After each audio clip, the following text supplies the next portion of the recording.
As I said, we're going to go into the collapse of '09. After this Christmas season, you're going to start seeing major retailers go under, and with them, you're going to start seeing vacancies, and they're already happening. Circuit City went bankrupt, Linens and Things, Stephen Barry, Sharper Image. Over about 140,000 stores have closed in the last year. And who's going to fill these vacancies? The answer is nobody. Empty stores galore, plus all the financial sector that's crashing out. And that's going to leave vacancies as well in all these commercial buildings. So the commercial real estate sector is going to be the next one to collapse, and the retail with it.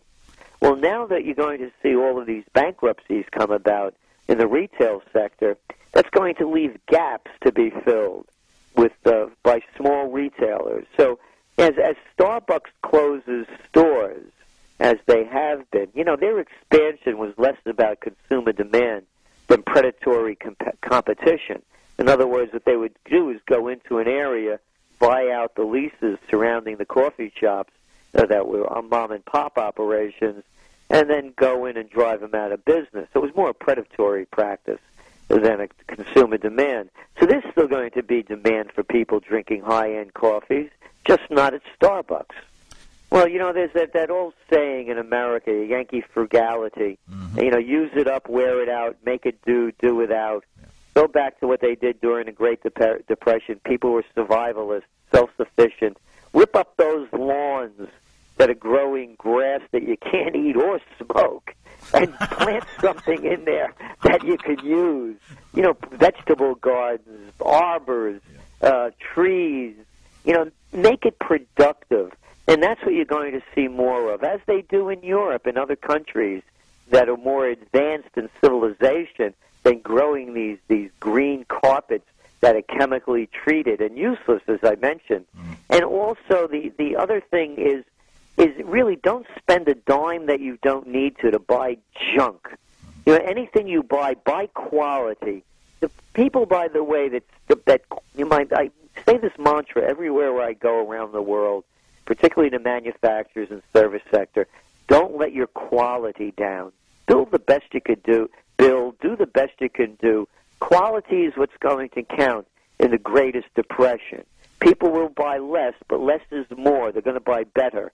And also, we don't give financial advice. I'll tell you what I believe, and that is I believe in gold. I buy gold. Mm-hmm. And I think that if they keep printing money at the rate that they're going in the States particularly, or around the world actually, we're going to have fiat currencies that aren't going to be worth the paper they're printed on. So I'm a believer that gold is going to go past $2,000 an ounce. It's the fall and decline, or the decline and fall of Empire America. Mm-hmm. And there's much more beyond the economic issue. It's what's going on in foreign policy, fighting immoral wars for false reasons, and the military stretched all over the world.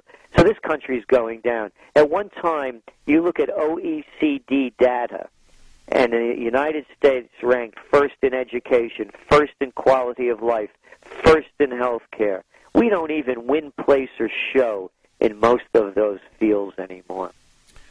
And this is what the white shoe boys, the Harvard, Princeton, Yale people, those guys that are born with silver spoons in their mouths, that never really got any dirt under their fingernails, don't understand. When people lose their homes and their jobs, and they're cold and they're hungry, they're going to revolt. When people lose everything and they have nothing to lose, they lose it.